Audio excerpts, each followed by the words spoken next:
APDSC short 252 5 7 8 9 4 ఇక్కడ 5 అంకెలు ఇచ్చాడు. ఈ 5 అంకెలను ఉపయోగించి పునరావృతం కాకుండా రాయగల 3 అంకెల సంఖ్యలు ఎన్ని అని అంటున్నాడు.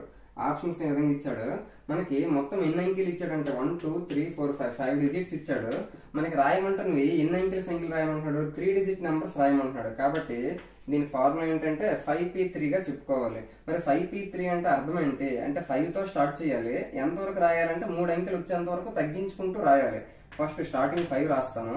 5 తర్వాత తగ్గించుకుంటూ రావాలంటే ఏంటి 4 తర్వాత 3. ఇప్పుడు చూస్తే ఇక్కడ 3 అనేది ఉంది కదా, అంటే 3 నెంబర్స్ వచ్చేంత వరకు రాయాలి.